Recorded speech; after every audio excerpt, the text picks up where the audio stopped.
Hi, welcome back to Through Nicky's Lens. I am Nicky and I'm here with another video for you. I am wondering if you are interested in applying for a provincial nomination program, or specifically the BC PNP Provincial Nomination Program. So I want to share my experiences with you about how I applied for the BC PNP, or registered rather, for the BC PNP program, got an invitation to apply, and received a procedural fairness email. So the point of this video today is to share my experiences with you and to give you some pointers on some things that you should not do in your BC PNP application, or in all of your immigration applications for that matter.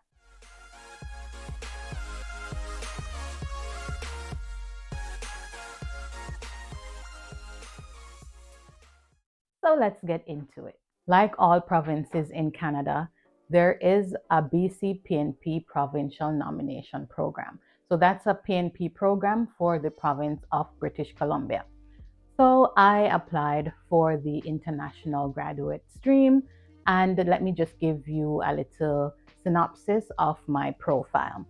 I came to Canada in 2021 and studied an MBA program, graduated from my program, and just a few months, maybe 2 months after I graduated, I got a full-time job offer in a skilled job. So let's get into what the international graduate stream is.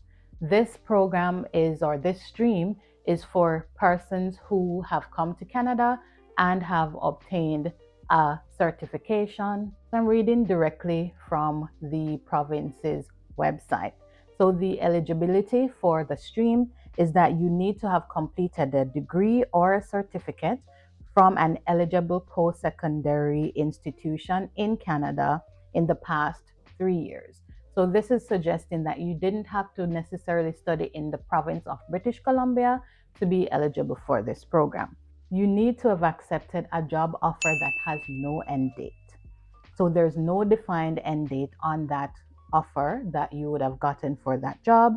The job needs to be a full-time job offer from a BC employer, and it must be classified in the tier categories 1, 2, or 3. And it's important to highlight that if it is that you are in a tier 0 position, you would not qualify for this program. Also, and that is management occupations. So you should be qualified to work in the occupation in British Columbia, meet the minimum language requirements, have a wage offer in line with BC's wage rates for that specific occupation, and you can support yourself and your dependents. So your employer, and this is one of the most important things too, must agree to support, not to sponsor, but to support your application, and they must meet certain requirements. So if it is that you have any questions about the details of these eligibility requirements, you can always go to the BCPNP website and look more in detail. So there are various streams that you can apply in the BC PNP program, but my focus is what I do have an experience in, and that's in the international graduate stream, not the international postgraduate stream. That's a different one. So that's the international graduate stream. So I want to give you a little background of my application dates and all of these things. So specifically, the skills immigration is the broad heading for the program, and it's the international graduate stream that I applied for. I created my profile. That is me saying to British Columbia that I have an interest in applying for a nomination. So I registered for the program. I created that profile in late December of 2022 and submitted the application on January 3 of 2023. And on the 4th of January, I got an invitation to apply from British Columbia. What is important to note is that My registration score was 106. So I just did a quick check on BC's immigration website, and I went to the invitations to apply page just to get a sense of what the last score was. So on January 10, 2024, that's this week, they did a series of invitations to apply, and the international graduate stream, the minimum score was 120, and that is pretty high. So at the time that I submitted my application and the invitation to apply was issued, the draw was done on the 4th of January, as I mentioned, and I received 105 points. So let me get into my experience. I almost got a refusal. And I want to just caution persons about some of the things that you should not do. So, just to go in a little bit of what the experience or the process is when you're applying for the provincial nomination program, you have to register. So create a profile, put in all the necessary information. It's a pretty simple process.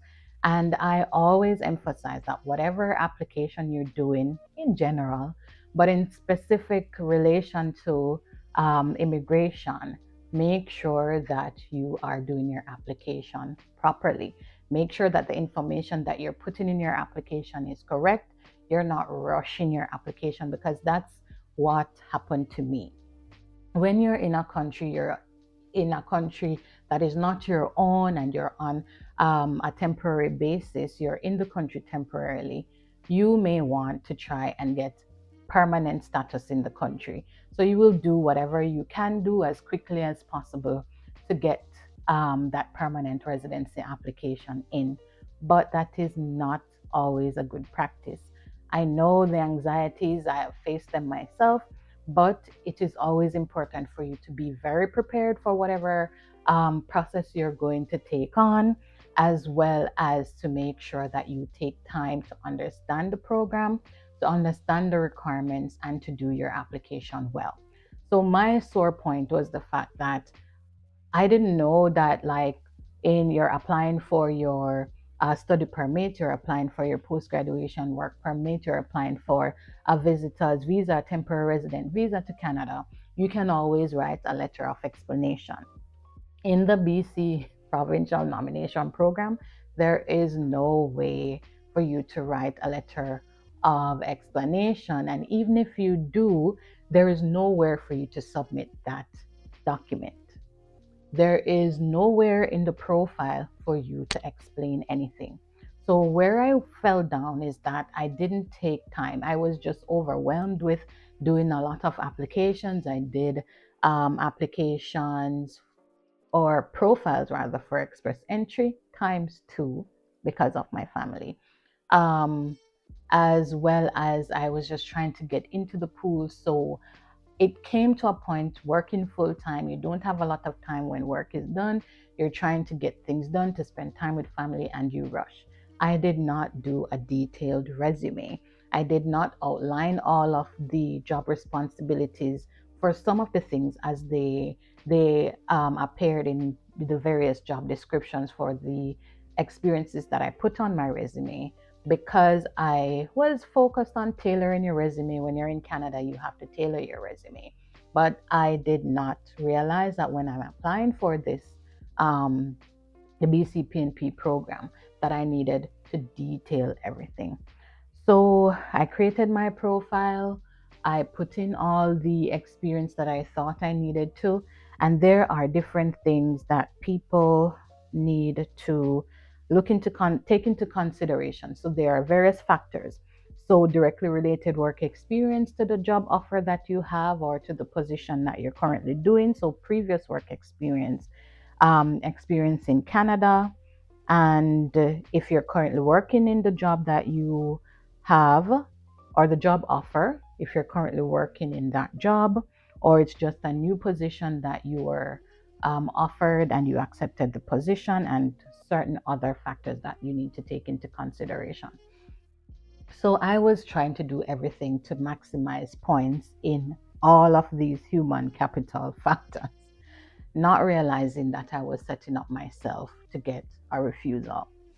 So I had previous jobs, and based on my current job now, I was using that to go into the pool so that I could get an invitation to apply. I was trying to figure out how can I get more points? Can I link a job that I had before to say I have directly related work experience to this current position? I did something or tasks before that relates to this, and I messed things up. There were a few activities. In honesty, I did do a few activities in previous jobs that relate to this one, but they were not the focus of those jobs, and I did not do a good job on the resume or listing out the job duties because my resume was tailored, some information was left off, and I didn't get a chance to explain anything. So when I got that invitation to apply on January 4, and I submitted my application on January 27, that's the nomination application or the PNP nomination application to the province. Um, I made some mistakes. So just to highlight, that you have 30 days in which you get that invitation to apply to submit the actual application. It is at the point when you get the invitation to apply that you need to submit the various documentation to support your application. So when I got to that application phase, I noticed that I made an error where my resume wasn't very detailed, as I said. I miscalculated my hourly wage. I'm not paid on an hourly basis, but I had to break down my annual salary and try to figure out what my hourly wage was based on that. I did a Google search. Math is not my best subject. Um, or quantitative courses is not my best subject. So what I did was to do a Google search, and I didn't read properly. The first answer that came up, that's what I put in. So you do get points for your hourly wage, and I actually made an error, as I said. So technically, I should have gotten 3 points less than what I got in the profile. So I noticed this. I tried to address the issue in my resume about the directly related work experience, the different responsibilities that I had in previous jobs and how it connected, but it didn't make much sense to them, and I got a procedural fairness email. So it's called a notice of procedural fairness, and it's sent in the form of an email. So once the officer goes through your application, they do their checks and whatever. If they find things that they feel are going to affect your points, then you will get that email to explain or to give them further information. So as I said, the invitation to apply minimum score was 105 for the international graduate stream, and I had 106. So technically, when they removed that 3 points that I shouldn't have gotten, my score automatically dropped below the 105. And in fairness, I was not supposed to get that invitation to apply. So although I did try to explain it in my resume, put a note in my resume, that didn't make any sense to them, and they asked me to explain. But what happened is that because my husband also got an invitation to apply after I did and submitted his application for PR, his job was his job is a tech job, one of those tech streams. So they prioritized those applications. His application was prioritized, and we got um, a nomination from the province. So although I was still waiting on, I submitted my application before him. His was processed before me. Mine, sorry, he got his nomination certificate, and we were on our way to submitting or gathering documents and so forth to submit our application to IRCC. By the time he got his nomination, they started to process my application already, so I couldn't get a refund. I was thinking, all right, should I just let them process the application or should I withdraw it? I sent a request for them to withdraw my application the day before I actually got that procedural fairness email. And when that email presented itself to me, I'm like, oh my God, what am I supposed to do now? This is going to be a refusal. This is something that I don't want on my records. So I had to think, and I just thought that, okay, in all fairness, I did submit the email to BC PNP the day before to say, hey, please withdraw my application. I no longer want to be considered for a nomination from the province. And apparently, the officer that was processing my application didn't see that request. It didn't get to him in time. So I'm sorry, I have my laptop in my lap. So I had to highlight to I sent an email back to the person or the email address that I sent the request to the day before to say, hey, I submitted the request yesterday. I'm getting an email from an officer to say that I need to explain certain things. Can you please honor my request and withdraw my application? So apparently, they immediately communicated to the officer, and he was the one that responded to me to apologize that he did not see my request, and he is effectively removing my or withdrawing my application as of the date that I made the request. And that was my saving grace, that I did not get a refusal. Why I thought that I would have gotten a refusal is the simple fact that there was no way I could work my way out or explain my way out of getting that 3 points. The 3 points that I should have really lost. I did try to explain, as I said, that I did a Google search, I made a mistake, I didn't read properly, but that was my fault. So I don't think they would have excused the mistake that I made and still gone ahead to give me the approval. The next thing they questioned was my directly related work experience. I was working in a HR related job, or I'm working in an HR related role, but none of my previous administrative work experience or experiences working in other universities did not really match my HR role that I have right now. And so that 20 points, so let me go back to my profile, that 20 points that I actually got for directly related work experience should have actually been reduced. So, in all fairness, I shouldn't have gotten that invitation to apply. So, my ask, my recommendation to you is be sure that you can prove anything that you put in your profile or your registration.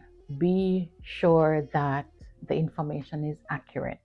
If you are not paid on an hourly basis and you have to put in an hourly wage, which you have to for the BC PNP program, do your calculation well. There is a formula somewhere. Yeah, there's a formula. I found something somewhere doing a Google search where you can make sure that you are doing the calculation properly, that you do have directly related work experience to the job offer that you have or the job that you're working in now. So that's previous work experience from your home country or in another position here in Canada. Make sure your information is correct, because if you get that procedural fairness email, they're simply saying, hey, I have doubts in your application. I am going to refuse you, but I'm giving you an opportunity to explain. And if you explain well, don't do anything to get that email, firstly. Secondly, if you do get an email like that, do a detailed explanation, show them evidence of what you're claiming as long as it is true, so that they can see that whatever you're claiming is true and that you really deserved that invitation to apply and you wouldn't lose any points.